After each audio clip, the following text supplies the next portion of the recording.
अस्सलामुअलैकुम my YouTube family, कैसे हैं आप लोग। उम्मीद करती हूँ आप लोग खैर खैरियत से होंगे और खुशबाश होंगे। अपनी नई सुबह का आगाज़ नए व्लॉग के साथ। बेटे मेरे यूनिवर्सिटी गए हुए थे, आज उनका लास्ट पेपर था, तो मैंने सोचा कि आज मैं उन लोगों के लिए मीठा पराठा बना देती हूँ, क्योंकि मेरा भी मीठा पराठा खाने का बहुत ही दिल कर रहा था। तो मैं मीठा पराठा बनाऊँगी मीठी मीठी चाय के साथ। फटाफट से मैं अपने मीठे पराठे जो हैं वो रेडी कर रही हूँ।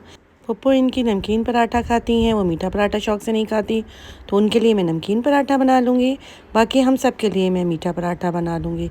बस जल्दी जल्दी से मैं अपने पराठे बनाऊँगी। अच्छा, मुझे तो इस तरह से आसानी लगती है कि मैं एक साथ सारे पेड़े बना लेती हूँ, फिर एक साथ ही सारे पराठे बेल के उसमें ऑयल लगाकर और फिर मैं एक साथ बेल लेती हूँ। इसी तरह से मेरे जो पराठे हैं वो फटाफट से रेडी हो जाते हैं, वरना अलग अलग पराठे बनाने में तो काफ़ी देर लग जाती है। इस तरह से पराठे जो हैं वो जल्दी रेडी होते हैं। अच्छा, मैं काफ़ी देर से बेटों का इंतज़ार कर रही थी, वो इस टाइम तक तो आ चुके होते हैं, तो फिर मैं नाश्ता लगा देती हूँ और नाश्ता कर लेते हैं। मगर काफ़ी देर इंतज़ार करने के बावजूद जब वो लोग नहीं आए तो फिर मैंने अकेले ही नाश्ता कर लिया था। नाश्ता वगैरह करने के बाद फिर मैंने सफाई वगैरह का काम देखा, कपड़े वगैरह धुले हुए थे वो तय वगैरह करके रखे। इतने में मेरे बेटे आ गए थे। मैं बाहर निकल कर आई, मैंने कहा ज़रा मैं मौसम का हाल देखूं कि आज मौसम कैसा हो रहा है। बाहर तो अच्छी खासी धूप हो रही थी, लग ही नहीं रहा था कि 2 दिन पहले बहरिया में इतनी बारिश हुई है। बस फिर बेटे को नाश्ता वगैरह दे दिया था। बेबो भी बराबर में आके बैठ गई थी और बड़े गौर से देख रही थी, क्योंकि बेबो को तो मीठा पराठा बहुत ही पसंद है। और जब तक हम अपने नाश्ते में से बेबो को नाश्ता ना दे दें तो बेबो जो है वो पास से हटती ही नहीं है। अल्लाह का शुक्र है, सफाई वगैरह का सारा काम कंप्लीट हो गया था। उसके बाद मैं थोड़ी देर के लिए आराम कर रही थी। A few moments later. शाम को मैं थोड़ी देर के लिए बाहर आके बैठ गई थी। सूरज गुरूब होने का टाइम हो रहा था, मौसम अभी भी थोड़ा थोड़ा गर्म हो रहा था।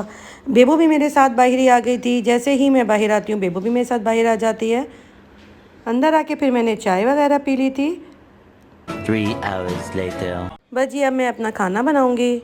आज खाने में मैं कबाब फ्राई और अब साथ ही पराठे बना रही हूँ। कीमे में मैंने रात ही को मसाला लगा के रख दिया था। कीमे का अच्छी तरह से पानी निकालने के बाद मैंने इसमें अदरक लहसुन का पेस्ट डाल दिया था और इसमें मैंने कुटी हुई लाल मिर्च डाल दी थी। साथ ही मैंने तिक्का सीख कबाब मसाला डाल दिया था। कीमे में मसाला बहुत अच्छी तरह से मैरिनेट हो गया है। बस मैंने ऑयल गर्म करके उसमें मैं प्याज फ्राई कर रही हूँ। प्याज फ्राई करने के बाद मैंने टमाटर का पेस्ट डाल दिया था। इसको अच्छी तरह से भुनने के बाद जब इसका पानी सूख जाएगा तो फिर मैं इसको ग्राइंड कर लूँगी। क्योंकि ये कबाब फ्राई मसाला है तो इसको मैंने पहले स्टिक में कबाब की तरह बना लिया था। इसी तरह से मैं सारे कबाब बना लूँगी। अच्छा, इसके लिए कोई ज़रूरी नहीं है कि आप इसको स्टिक में ही बनाएं, इसको आप अपने हाथों से भी शेप बना के रख सकते हैं, क्योंकि एंड में हमें इसे तोड़ना ही होता है। समझ रहे हो? समझ रहे हो? समझ रहे हो? ग्रिल पैन में मैंने हल्का सा ऑयल डाल दिया था और अब मैं इसको फ्राई करूँगी। कबाब मेरे सारे फ्राई हो रहे हैं, इसको मैं थोड़ा सा हल्का सा हिला लूँगी। अगर कबाब थोड़े से टूटे भी तो कोई मसले की बात नहीं है, क्योंकि इसको फिर टूटना ही है।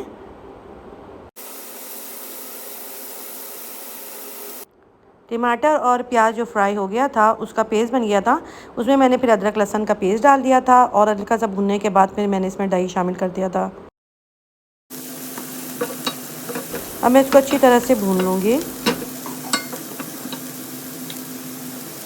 इसमें मैं कुटी हुई लाल मिर्चें डाल दूँगी, सफ़ेद ज़ीरा और कुटा हुआ साबित धनिया डाल दूँगी, नमक डाल दूँगी, पिसी हुई लाल मिर्च डाल दूँगी और तिक्का सीख कबाब मसाला डाल दूँगी और फिर मैं अच्छी तरह से इसको भून लूँगी।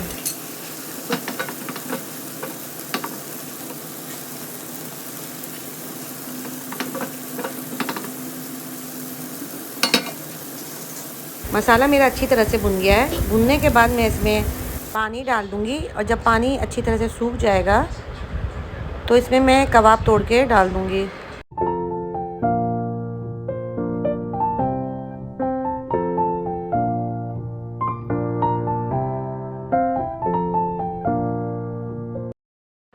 अब मैं इसको अच्छी तरह से भून लूँगी। देखें कितना प्यारा सा कलर आ गया है और इसमें ऑयल भी ऊपर आ चुका है।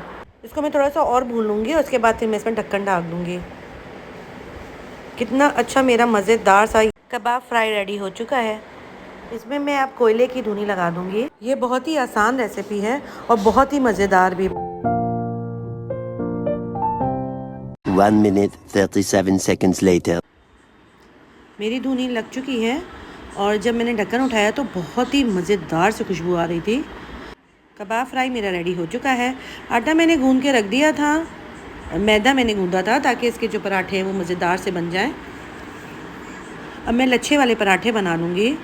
फटाफट से मैं अपने पराठे रेडी करूँगी। इस कबाब फ्राई के साथ पूरी पराठा भी अच्छा लगता है, चपातियाँ भी अच्छी लगती हैं, मगर बच्चों ने ये कहा था कि हमें पराठे खाने हैं लच्छे वाले, तो मैं वही बना रही हूँ। बस फटाफट से रेडी कर लूँगी।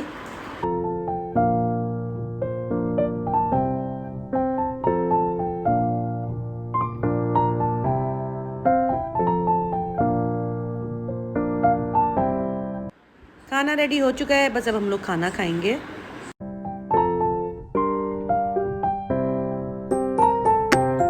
शाबाश बेटा, बहुत बढ़िया। रात को हम लोग देर तक जाग रहे थे क्योंकि रमज़ानों की वजह से सबकी रूटीन ख़राब हुई हुई है।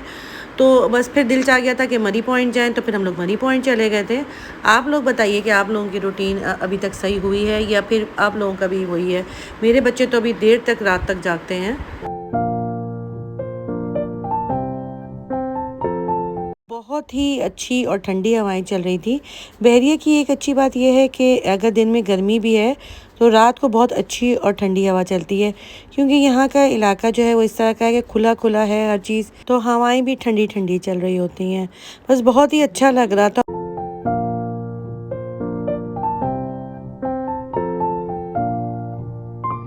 हम लोग मरी पॉइंट आ गए थे। थोड़ी देर बैठने के बाद फिर हम हिल टॉप सामने ही एक रेस्टोरेंट है जो नया खुला है, वहाँ पे चले गए थे और हमें लगने लगी थी भूख। तो हमने सोचा कि क्यों ना हम यहाँ पे कोई चटर पुटर कर लेते हैं। बस हमने यहाँ पे ले लिए थे रोल, और रोल लेने के बाद हम अपने घर जाएंगे। मगर यहाँ की सबसे अच्छी बात इस रेस्टोरेंट की ये है कि ये लेट नाइट तक खुला होता है। बस ये बातें करते करते रोल खाते खाते हम लोग पहुँच गए थे घर। जब हम लोग घर आए तो बेबो तो बहुत ही उदास बैठी थी। अच्छा, हम घर से कहीं बाहर जाते हैं तो बेबो जो है वो बहुत उदास हो जाती है।